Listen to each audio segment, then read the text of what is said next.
Well, let's start off the news with some road bits. And some motorists in the Ashanti region are calling for the abrogation of the E-levy and other taxes as the government plans to reintroduce road and bridge tolls in 2025. Finance Minister Dr. Mohammed Amin Adam, during the 2024 mid-year budgetary review, announced that government had granted approval for the establishment of a framework for the toll reintroduction. Now, though positive on the impacts of the tolls, some drivers believe additional taxes on the citizenry is a bane to economic growth.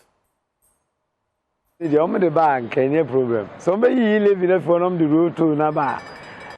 not a problem reintroducing the tolls, but they shouldn't compound it with the E-levy. They should scrap it. Any problem?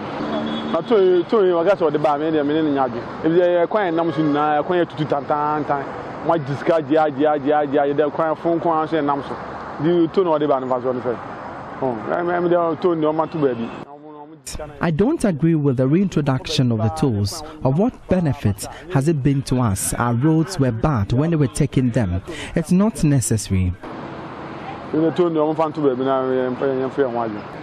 side about the Ababua, Abuama, Yakwana, say, Yakwana, no custom, especially some pointing road you saying. Now, goes to a cheaper house and come to me to chop out to a man will be the Bassa Babua. Only the tone become a behagene. There's a committee may ye flew at the allow, bet me. It will help with road construction. We need roads now, and this will help with it. But it should not add that to the E-levy, or better, take away some taxes. Yeah, 60 cities. I ain't you. The bus on the theatre. I will not be a bit my boy. As a driver, I'm here. Two new Hoklampun. The own father and Fasulia Park, they say planet Bama. And I say, am I a company or mine? I say, you have to be in the free. It is sure the boat. So on family, you my choice. Only and 2 move money. Who told me for the say we did nothing? The government doesn't heed to what we suggest. Whatever they feel like doing, they should. Why go to me on go for? Only there's a bit of an amazing go to for. And the Americans only decided your pet. You are not a pen on ye. We are saying, baby, route to the MCA Juma. Minister no term, cramming who's also no. Actually, no home, but as an oversadia banana, I had the amount for Cassahuant. If he say, what the bar, a bebois, a memona, my quina was so me and to me in ye papa my aim, because there will be answered Tiasia. A bass answer my man for so in ye Jumaye. Among the say by Omutanefie. Road tolls are implemented globally. The minister who even scrapped it regretted. I think the reintroduction will help, but they shouldn't increase the cost. Now,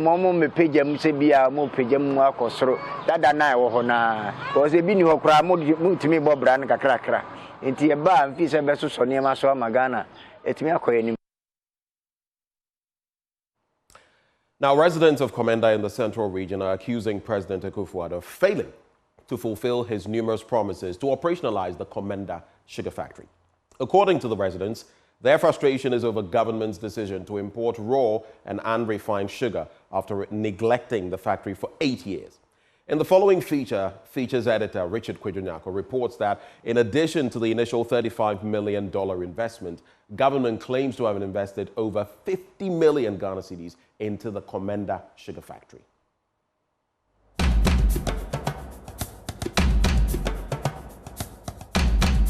The amount of land we need for the sugar, the type of sugar we can grow here, all those things were not properly organized. I think the our organization, and also the between strategic investor and also into me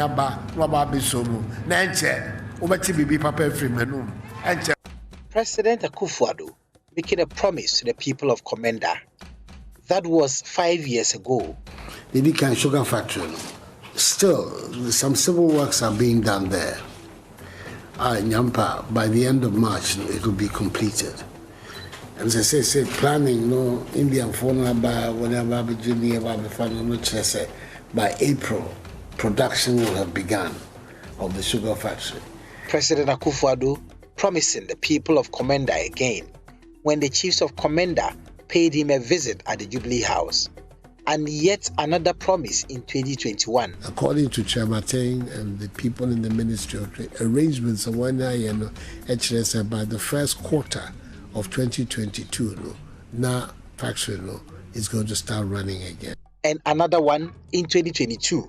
Other promises have been made to the people of Commanda by the president, but each time their hopes are dashed.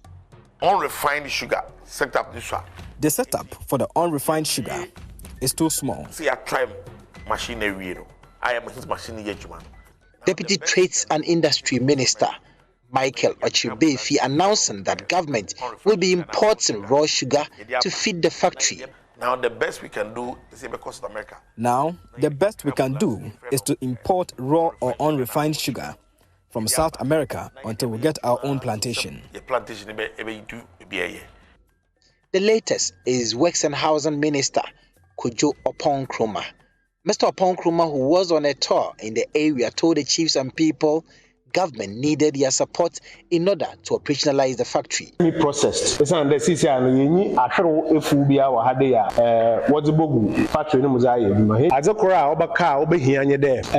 We don't have a plantation to feed the factory. What is left is to get raw sugar or unrefined sugar.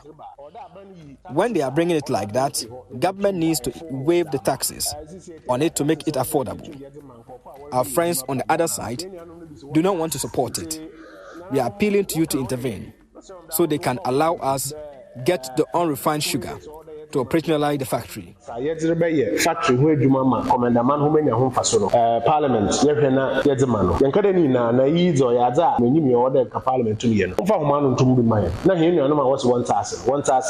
This hasn't gone down well with the people.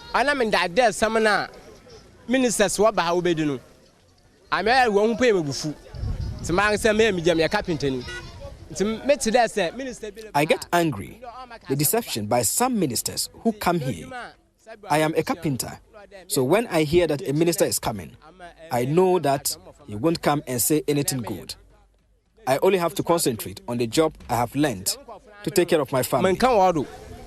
I go find amba Commanda amba ka sem pepe bia me engine ndi asa wa gban so many years obado I won't say anything that President Akufo-Addo says. Second 4 years consistently also lying to us. The last 4 years he deceived and he deceived us in his second term as well. So does he expect us to vote for him when he failed both? In the market square here, scores of people have gathered in an indistinct chatter. The Commanda Sugar Factory is one of the conversations that does not struggle to find place in what folks talk about here. They have wasted the land. We could have used it to build a mansion. It is better than leaving it in the state in which it is now. People feel that the Commanda Sugar building is a deity. Since 2015, up to now. Meanwhile, I'm a property. Since I'm property, done a property.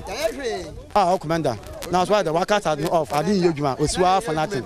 Ishmael Kobna talks passionately about the Commanda Sugar Factory and how disappointed the community folk are. Sugar factory now, when we are sure, They have not planted any sugarcane here. Our prayer was that they would have grown some sugarcane to feed the factory. What we have observed is that the thought processes of our leaders is questionable. The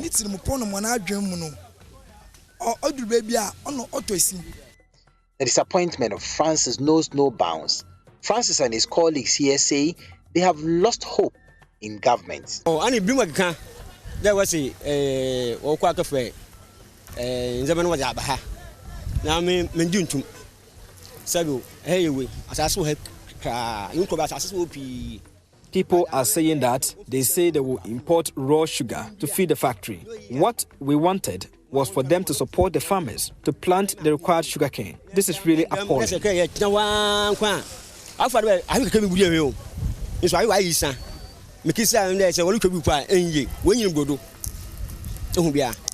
I will say the Nkobasina there, or we stay with similar would drink as a captain and cashew. We can look at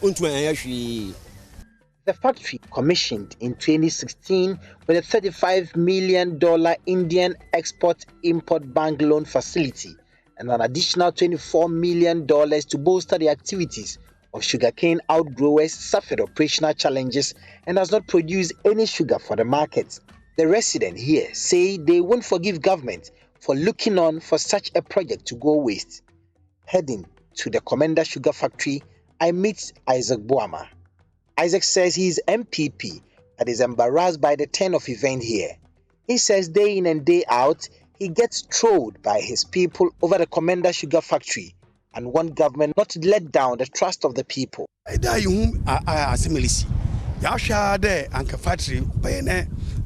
Commanda drivers in Yasha self fatisio, Shashi will be wide mouth for two. Ibian do Mukomba in a brownie bre, and see a sarcophado. We don't know what is even happening. We have been looking forward for the factory to be operationalized so we the drivers can get a boost in our work. We are suffering. We are pleading with the president to operationalize the factory. They always troll me about this sugar factory. It is because of Percy, who is contesting the KEEA seat. That's why I am in the MPP.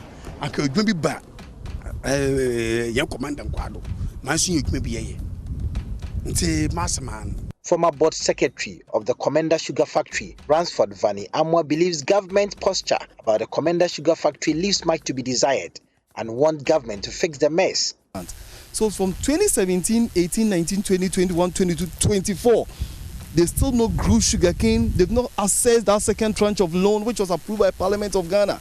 And only to tell us that because we did not develop the canes, that is why they want to import sugar. And they are requesting for a tax waiver so that they will be able to.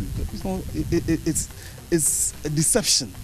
They only want to deceive the people of Ghana. Upon an RTR request by Joy News, government has revealed that apart from the $35 million and the additional $24 million facility, government has further pumped in over 52 million Ghana cedis.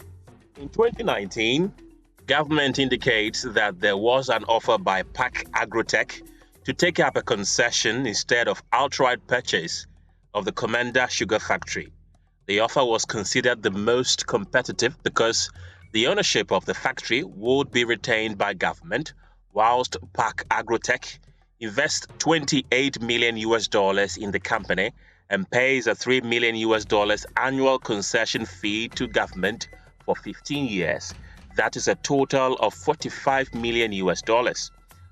However, there was a delay in concluding negotiations between lawyers of PAC Agrotech and PwC in respect of the conditions precedent for the concession agreement to come into force, citing COVID-19 restrictions. PAC Agrotech couldn't meet the deadline to reach a final determination of all guarantees, and the Ministry of Trade terminated the transaction, and the management and operation of the company was handed over to the board to make a determination on the way forward to revive the company. According to the ministry, to avert further delays, the board took over the revival of the factory and started the process of operationalizing the integrated sugar development project with the support of the ministry and the One District, One Factory initiative. A facility of 46,350,000 Ghana cedis has to date been disbursed by the partnering financial institutions, that is, GCB Bank, CBG Bank, and Prudential Bank, for the comprehensive overhauling and retooling of the factory and the addition of a raw sugar handling system to refine raw sugar. Another facility of 6.2 million Ghana cedis was also disbursed by CBG Bank to cover the purchase of sugarcane and other operational expenses during the test run period. On the streets of Commanda are thousands of eyes and ears still eagerly waiting for government to do the needful by ensuring that all these monies pumped into the revival of the sugar factory do not go down the drain. Richard Kwejonyako, Joy News, Commanda.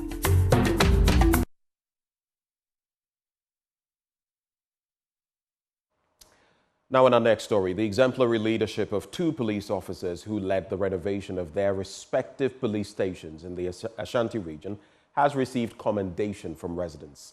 Chief Inspectors Richard Boateng and Eric Amwakon led and renovated the Adanse, Akrofom, and Oforikrom police stations under the Obuasi and Menchia divisional commands in the Ashanti region by soliciting funds from individuals, corporate bodies, and supported same with their own resources.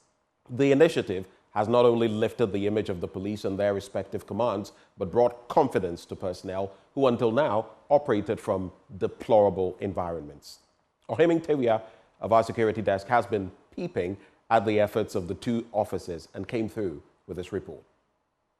The two police officers were introduced to wretched but dilapidated police stations upon their appointments by the Inspector General of Police. Chief Inspector Richard Boateng solicited for funds from individuals in the community to start the renovation just 3 weeks upon assumption of his new role at the Akrofom police station in March 2024.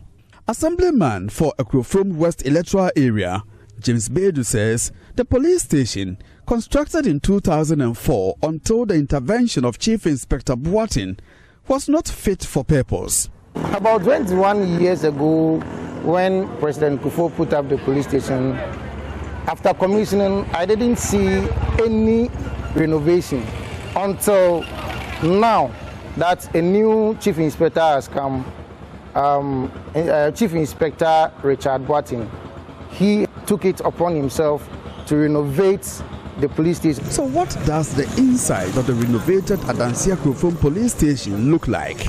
Under the guise of a carpenter's apprentice to work on the police station on the orders of my master, I visited the Akrofom police station to catch a glimpse of the renovated station. I met the hard-working Chief Inspector Boateng, who led me to the female cell and asked that a burglary proof in the window be reinforced. The renovated station has a place of convenience for both inmates and personnel. The floor is tiled and the termite-infested wooden windows and doors have given room to aluminum glass windows and doors. Assemblyman for Akrofom West, James Bedu, is overwhelmed by the facelift at the police station. It was bad.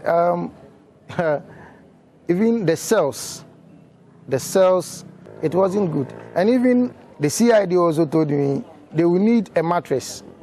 At least 4 student mattresses will do, so that it will help them in their health. They sleep on a bare floor if they are arrested. Chief Inspector Boateng has earned the praise of many residents, including Kwakuba, a carpenter. I am proud of him for a job well done, given that all these improvements took place during his administration.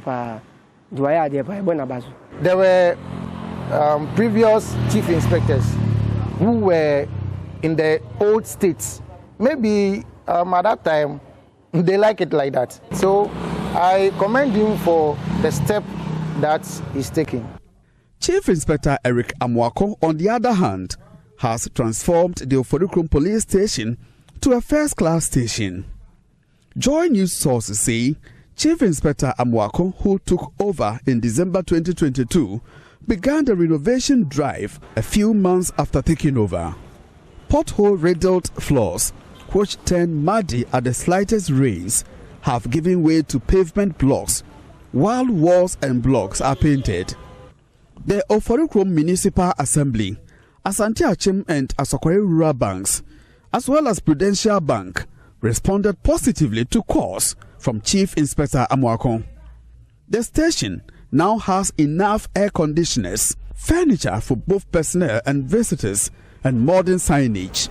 Assemblyman for Oforikrom West, Richard Ofori, has witnessed developments at the police station. The state here was really terrible. Really, really terrible. As you can see, this place looking nice and other stuff. They did that themselves. Here was When it rains, you can't even step here. Even where we are having the interview now, when it rains, you can't stand here. But look at the way they've done this place marvelously well. According to him, the Oforokrom Municipal Assembly will soon reward Chief Inspector Amoako for his leadership qualities. At first, there were a lot of challenges that these personnel were facing. But when this station officer came, he has drastically changed things. The interaction that he has with people, infrastructure, he's a leader. The four main functions of the police are prevention and detection of crime, arrest and prosecution of offenders, maintenance of law and order, as well as protection of life and property. The conduct of the two chief inspectors are worth emulating, but the worth emulating leadership skills of the two station officers appear to have gone unnoticed by the police administration. From the Ashanti region for Joy News, Ohimenteria report. Well, from that yeoman's job done by some police officers, let's talk education now. As the Director General of the Ghana Education Service, Dr. Eric Nkansa, has entreated young people transitioning into the senior high school level to embrace STEM-related courses to partake in the rapid technological advances taking place across the world. Dr. Nkansa, who was speaking at the 67th Speech and Prize-Giving Day celebration of the Ridge Church School, said government's efforts to improve the study of science, technology, engineering, and mathematics could only be achieved if students embraced those programs.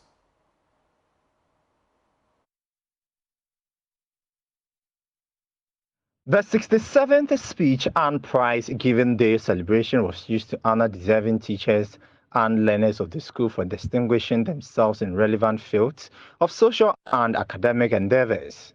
The day was also used to highlight some successes and achievements chalked by the school over the academic year. Delivering his address, Director General of the Ghana Education Service, Dr. Eric Nkansa, admonished the learners to embrace the study of STEM courses. Madam Chair, the Ghana Education Service, working through the Ministry of Education under the leadership of Honorable Dr. Elseya Dichum, is prioritizing STEM education as it plays a pivotal role in shaping the future of our society. STEM, which stands for science, technology, engineering, and mathematics, is not just a subject area, but a gateway to innovation, progress, and problem solving. The ministry through GES has operationalized STEM senior high schools. So far, 7 of them have been operationalized and expanded and retooled science laboratories across existing senior high schools.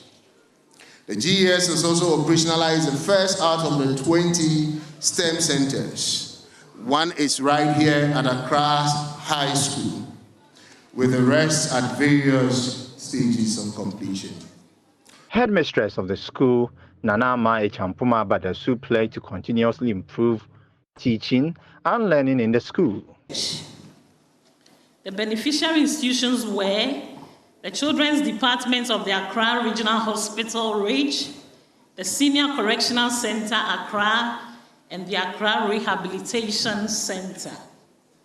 We also had our carol service on 19th December 2023 under the theme, A Time to Adore the Messiah and Replicate His Kindness. And as usual, it took the form of a festival of 9 lessons and carols. Lessons were read by learners, staff, and parents, and carols were sung by all.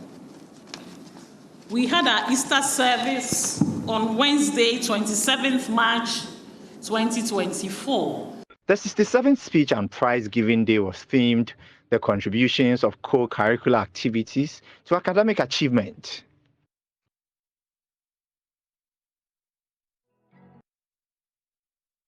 Well, let's get right down to it, as government has announced some key revisions to the country's macroeconomic fiscal targets for 2024.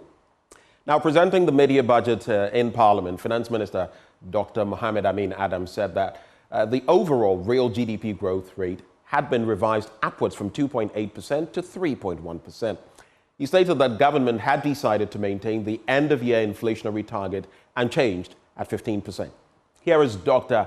Amin Adam presenting the mid-year budget. It has become necessary to revise the 2024 macroeconomic framework due to recent domestic and global economic developments, including the impact of the debt restructuring. Mr. Speaker, key revisions to the macro fiscal targets for 2024 include overall real GDP growth rate revised upwards from 2.8% to 3.1%.